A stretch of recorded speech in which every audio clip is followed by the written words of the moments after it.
దూడాకోళ్ళు, దమ్మురోళ్ళు, అడక్కు తినేవాళ్ళు, బుడుబుడుకులు ఎవరు వచ్చినాను మంచిని కోరే ఊరు ఎవరన్నా ఉంది అంటే అది మా జూలపాలెము. నేను ఈ జూలపాలెంలో పుట్టిన దానికి చాలా అదృష్టవంతుడు అని చెప్పాలని ఇష్టపడతాను. ముఖ్యంగా మా అక్క చెల్లెళ్ళు. నేను అన్ని కార్యక్రమాల్లో మాట్లాడేటప్పుడు రామాయణం గురించి, మహాభారతం గురించి, భగవద్గీత గురించి చెప్పేటప్పుడు నాకు చాలా మంది చెప్తారు. మౌలా షరీఫ్ మాట్లాడితే రామాయణం అంటాడు, మహాభారతం అంటాడు, భగవద్గీత అంటాడు. వీరు సాయాగా ఎవరు? నా తల్లి తండ్రి ఆశీర్వాదంతో మీ అందరికి చల్లిన దీవెనతో ఇప్పతో జూలపాలెం అంటే లండన్, అమెరికా, జపాన్ కూడా తెలిసిన ఊరు మా జూలపాలెం అని చెప్పేది నేను చాలా గర్వంగా చెప్తాను. భారతదేశానికి నరేంద్ర మోదీ ప్రైమ్ మినిస్టర్ అయిన తర్వాత మన యమన్ లో ఒకటి చిన్న ఇష్యూ అయింది. మీకు అందరికీ తెలిసిండు, టీవీలో అంతా చూసిండారు. నిమిష ప్రియ అని చెప్పేసి మన భారతదేశంలో ఇంకా యమన్ సనాక్ పోయేసి ఒక దేశంలో ఓల్డ్ డోస్ ఇచ్చి తలాల్ అనేవానికి ఒక సంపేదానికి కుట్ర పొందింది అని చెప్పేసి ఆవిడకి మరణ శిక్షణ వేశాడు. ఉంటారా పీపీ అంటే పెళ్లి కానీ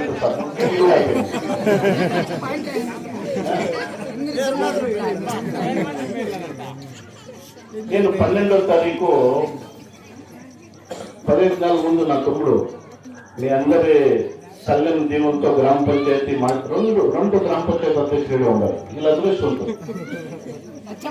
కానీ మనమే గ్రామ పంచాయతీ మెంబర్ కూడా కదా. కానీ చాలా అదృష్టం ఏమంటే నేను కూడా చెప్తాను. నేను కూడా మా ఊరికి ఏమన్నా చేయాలా అని చెప్పేసి జిల్లా పంచాయతీ మెంబర్ గా తెలుసుకోవాలని తెలుసుకుంటాను. టికెట్ ఇచ్చేవరకు ఇచ్చే నేను ఇవన్నీ చెప్తే బాగాలేదైనా చెప్పేస్తున్నాను. ఎందుకంటే టైం బాగుంది. లాస్ట్ లో టికెట్ ఇవ్వాలి. నేను ఇండిపెండెంట్ చేస్తాను. మా ఊళ్ళో నాకు ఆశీర్వాదం చేసేసరికి కొంతమంది ఓట్లు వేసిండ్రు. వాళ్ళకు ఒక్క నమస్కారము, వేయకుండా ఉండే 2 నమస్కారాలు. కారణం ఏమంటే వాళ్ళు వేసేసి నేనేమన్నా గ్రామ పంచాయతీ మెంబర్ అయిపోయి నేను కారులో బంగ్లాలో వచ్చింటే నా బట్టి ఎట్లా చేయలో తిట్టుకుంటా ఉంటారు. ఆ నిందు లేకుండా వెళ్ళిపోయా. రెండోది, కాంగ్రెస్ ఇంకా ఒక క్యాండిడేట్ దానికి కొంతమంది ఓట్లు వేశారు. జవహర్ లాల్ నెహ్రూ, ఇందిరా గాంధీ, రాజీవ్ గాంధీ, రాహుల్ గాంధీ చూసి ఓటేసారు. కానీ నిలుసుకోండే మహానుభావులు చూసి ఓటేయలే. దాని తర్వాత జీవి శ్రీరామరెడ్డి సిపిఐఎం దానికి నిలుచుకుంటారు కొంతమంది. జ్యోతి బసు, శ్రీరామరెడ్డి వాళ్ళు చూసి ఓట్లేదు. బీజేపీని ఇంకా నిలుచుకుంటారు. నేను రాజకీయం గురించి మాట్లాడుతాను. నాకు రాజకీయం అవసరం లేదు. దేవుని దీంతో మీ చల్లని ఆశీర్వాదంతో నేను నా తమ్ముడు మీరు పెట్టిండే ఒక ఆశీర్వాదంతో మీరు చేసే ఆశీర్వాదంతో రామలక్ష్మణుడు ఎట్లు బతుకుతా ఉన్నారో అట్లా బతుకుతా ఉన్నాం. మీ ఆశీర్వాదం చాలు. బీజేపీని ఇంకా నిలుచుకోండి వానికి ఓట్లు వేసారు. కౌంటింగ్కి పోయిన తర్వాత 3,950 ఓట్లు మౌలా షరీఫ్ పడిండాయి. కాంగ్రెస్ వాళ్ళకి వేసిండేది గాంధీ, ఇందిరాగాంధీ చేయి గుర్తు చూసి మీకు అందరికీ తెలుసు. బీజేపీకి వేసిండేది వచ్చేసి మన మోడీ గారు వీళ్ళందరికీ చూస్తారు. కానీ నాకేసిండే ప్రతి ఓటు కూడా నువ్వు మౌలా షరీఫ్ అయినారు. నేను గెలిచిందే గెలిచిన్నాను. ఈ గెలిచిందే మహానుభావుడు తలకాయపైన కిరీటమో ఒక డబ్బు ఇచ్చేసి యుద్ధాలు చేసేదానికి, రామరాజ్యం అయిపోయేదానికి చేసేది చాలా సంతోషము. ఏకుండా ఉండే వాళ్ళకి నేను డైలీ 11 లేసి డైరీలో నేను అందరూ కోరుకుంటాను. మహానుభావుడు మీ మంచోడు నాకు వేయలే మమ్ముడు, చాలా సంతోషం, అది హ్యాపీ. చాలా మా ఊళ్ళో మా అక్క చెల్లెళ్ళు, నా యువక సోదరులు వీళ్ళందరూ ఆశీర్వాదంతో నేను చాలా చల్లగానే ఉన్నాను. దానికి కారణం ఏమంటే నా తండ్రి నా తల్లి చేసింది మంచి పనులు అని చెప్పడానికి పోతే నేను ఇష్టపడతాను. లేకపోతే నేను కూడా ఏం లేదు. నిమిషప్రియ పనికి 12వ తారీఖు వీళ్ళు ఫస్ట్ 1 వీక్ లో పోయి వచ్చేసి నా తమ్ముళ్ళు వాళ్ళందరూ వాళ్ళ వైఫ్ అంటారు. నేను 12వ తారీఖు పోయినా. 16వ తారీఖు ఆవిడికి ఇండియా టైం 12 గంటల 10 నిమిషాలకి ఉరిశిక్ష చేయాలని ఖరారైంది. నేను ఎలా చెప్తా ఉన్నానంటే జోడుపాలెం అంటే ఏమని చెప్పేదానికి చెప్తా ఉన్నాను, కానీ నేను చేయలేదుగా. నేను ఒకటి ఏం చేస్తే మా ఊళ్ళో అందరికీ మంచి కావాలనే చేస్తాను. దాంట్లో స్వార్థం అనేది ఉండదు. పోయేసి 16వ తారీఖు ఎంబసీకి పోయినా, ఇండియన్ ఎంబసీ, భారత రాయబారి. అన్ని దేశాల్లో కూడాను మన దేశంలోకి ఏమైనా ప్రాబ్లం అయితే ఆడ ఇండియన్ ఎంబసీ అని ఉంటుంది. చదువుకోండి, మా పిల్లలకి అందరికీ తెలుసు. పోయేసి మాట్లాడినా.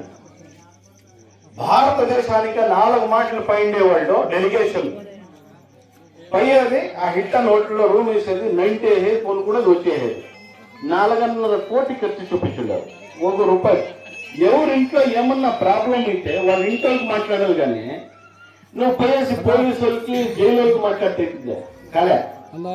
ఆ తలాల ఫ్యామిలీ వాళ్ళకి కూర్చున్నాము, మాట్లాడినాము, ఎక్స్ప్లెయిన్ చేశాము. మా భారతదేశం ఇంకా 28,000 మంది కొల్లి రాష్ట్రంలో, అంటే Muslims country, Saudi, Dubai, Muscat, Delhi, Qatar అన్ని దేశాల్లో పనిచేస్తా ఉన్నారు. ఇప్పటికి కూడాను ఎక్కడ కూడాను ఒక తప్పు కూడా చేసే ఉదాహరణ ఎక్కడ కూడా లేదు. నేను చేయమట్లా, తొందరపాటుగా ఏదో జరిగింది. ఈ పాపకి ఏమన్నా మీరు శిక్ష చేసేస్తే చచ్చిపోయింది మీ అన్న ఏమన్నా రిటర్న్ వస్తాడా? రాడు. దాని తర్వాత అంతర్రాష్ట్రీయ మట్టంలో అన్ని జాగాల్లో మీకు చెడ్డ పేరు వస్తుంది. 2. 3వది, రేపొద్దున్నే మా పాపకి ఏమన్నా ఉరిశిక్ష చేస్తే నేను ఇండియన్ ఎంబసీ మీద ప్రెస్ చేస్తాం. 28,000 మంది నర్సులు ఎవరున్నారు అందరూ బయటకు వస్తారు. మీ ఇంట్లో, మీ దేశంలో, ఒక దేశంలో 10 మంది వస్తారు. దీనికి అంతా రెస్పాన్సిబిలిటీ, జవాబారి మీరే. అయిన తర్వాత వాళ్ళు చెప్తున్నారు లాలా నప్పుడు కళ్ళు పోయి అన్న మాయగా అన్నాడు. అంటే మీరు చెప్పిన నిజంగా ఉంది, వద్దు అని. ఆవిడకి ఉరిశిక్ష రద్దయింది. దానికి కారణకర్త ఎవరు ఉంటే మన జూడిపాలలో ఉండే మన అందరం అని చెప్పేదానికి ఇప్పుడు నేను ఇష్టపడతాను. ఇది ఎందుకు చెప్పినానంటే జూడిపాలమే కాదు, మన ఏరియాలో ఎక్కడ కూడా ఏమన్నా ప్రాబ్లం అనే సందర్భాలు ఉంటే అది ఎక్కడ కూడా పైసి పిలుచుకొని వచ్చే ఒక ఆశీర్వాదం ఆ గంగమ్మ తల్లి మనకు అందరికీ ఇస్తుంది. ఏమి ఇప్పుడు మీరు కార్యక్రమం చేసినారు? ఇప్పుడు నాకు చాలా మంది అడుగుతూ ఉంటారు, రాముడి గురించి మౌలా షరీఫ్ చెప్తాడు. రాముడు హిందూ కులానికి మాత్రమే సీమితం కాదు. హిందూ అంటే హింసనింకా దూరంగా ఉండి 10 మందికి మంచి చేసే వాళ్ళు వచ్చేసి హిందూ సంస్కారం చెప్తారు.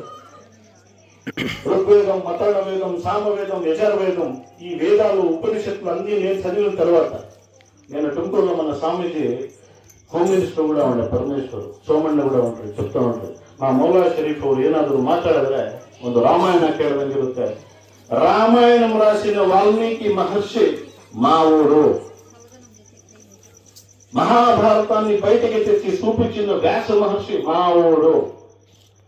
ఇప్పుడు మనోళ్ళు ఊరు మాదిర, పల్లి మాదిర, పనికి మాత్రమే సీమితంగా కాకూడదు. ఇప్పుడు మీరందరూ విద్యావంతులు కావాలి. ఏమిటి నేను రామునికి అంత ఇష్టపడతాను అంటే, దశరథ మహారాజుకి 3 పెళ్ళాము, కౌసల్య, సుమిత్ర, కైకేయి. ఫస్ట్ సంతానం అయ్యేది రాముడు, కౌసల్య. సుమిత్ర కొడుకు వచ్చేసి లక్ష్మణుడు, కైకేయికి వచ్చేసి భరతుడు, శత్రుఘ్నుడు. రాత్రికి తండ్రి పిలుస్తాడు, రామ నీకు రేపు మన్నాడు నీకే పట్టాభిషేకం చేస్తాను. నేను మీ 3 తల్లిగారితో నేను దేవస్థానాలు పురస్కారాలు చేసుకుని వస్తానంటే తండ్రికి గౌరవించే మంచిది అని కోరుకుంటాడు. పొద్దున్నే లేస్తానంటే అదే రాముని పిలిచేసి, ఈ దశరథ మహారాజు, రామ నీకు మన్నాడు ఏమి పట్టాభిషేకం లేదు, నువ్వు 14 ఏళ్ళు నువ్వు వనవాసానికి పోవాలంటే అప్పుడు కూడా తల ఉంచి నేను పోతానంటాడు. అది రాముడు. అలాంటి రామాయణం ఎవరు చదవాలంటే తండ్రికి గౌరవించే వాళ్ళు మాత్రమే చదవాల రామాయణం. రామాయణం మాది, మహాభారతం మాది, భగవద్గీత మాది, ఖురాన్ మాది, బైబిల్ కూడా మాదే. ఇది కాదు నిజంగా చెప్పాలి, నేను పోతానంటాడు. అది చిన్న సీతాదేవి పరిగెత్తుకుని వచ్చి కాళ్ళ మొక్కి నా భర్త ఎక్కడుంటారో నేను కూడా అక్కడే ఉంటాను అంటాడు.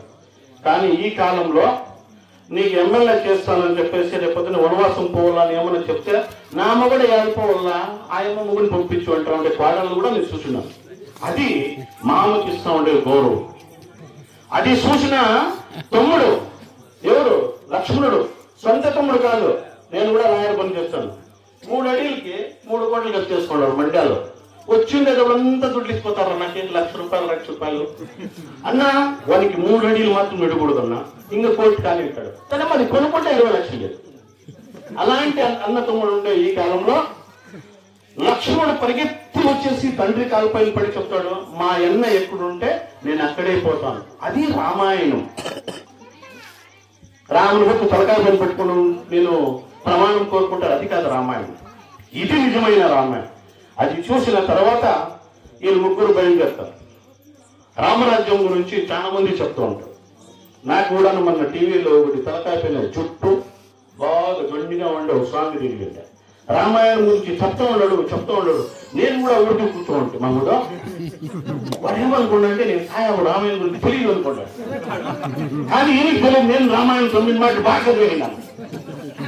ರಾಮಾಯಣದ ಏನು ರಾಮಾಯಣದಲ್ಲಿ ಮಳೆ ಬೀಳ್ತಾ ಇತ್ತು, ಒಳ್ಳೆ ಮಳೆ, ಒಳ್ಳೆ ಊಟ, ಒಳ್ಳೆ ನಿದ್ದೆ, ಒಳ್ಳೆ ಗಾಳಿ, ಒಳ್ಳೆ ಬೆಳಕು. ಓಕೆ, ಇದು ರಾಮಾಯಣ. ಅದರ ಹೆಸರು ರಾಮರಾಜ್యం. ಅವನು రామరాజ్యం.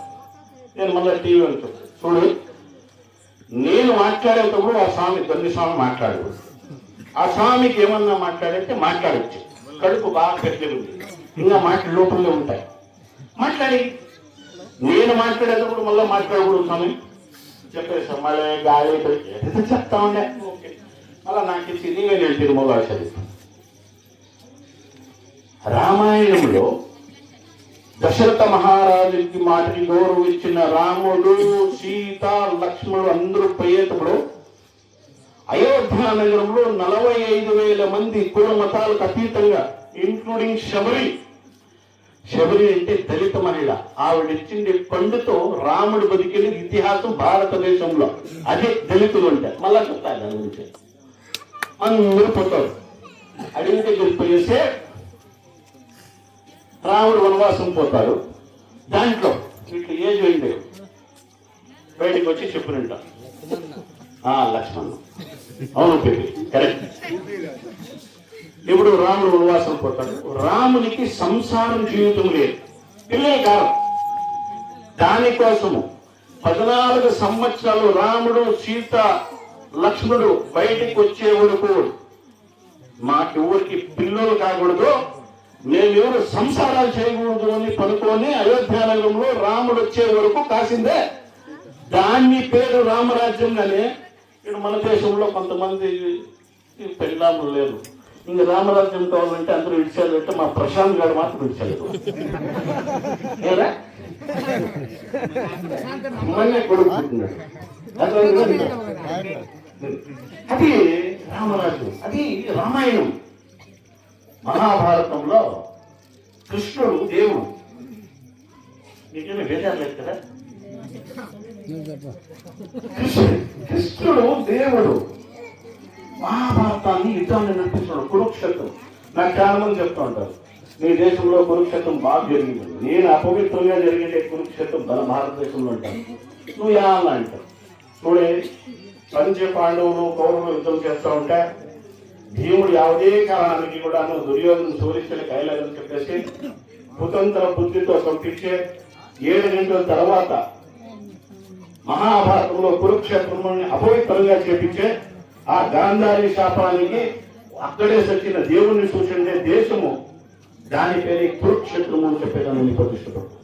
ఏమి పొద్దు ఈ కార్యక్రమాలు మీరు చేస్తూ ఉంటారు. ఇలాంటి కార్యక్రమాలు చాలా బ్రహ్మాండంగా చేసుకోవాలని కోరుకుంటూ, ఇకపోతే మంచి పనులు చేయాలా అని కామన్ అంటారు. కులమతాలు గతిందన్నారు. కొలబేడ అన్యులకి అసహ్యపడబేడ, జాతీయ ఎత్తి నీ తోడబేడ, మందిర మక్షత పెట్టు నీ ఆచేబ కొట్టిట్టు నిందు బచ్చిట్టు పర్వతుడు పూర్ణ సంగమదేవాన్ని ఏమి అపత్రం బసవని చెప్పిడో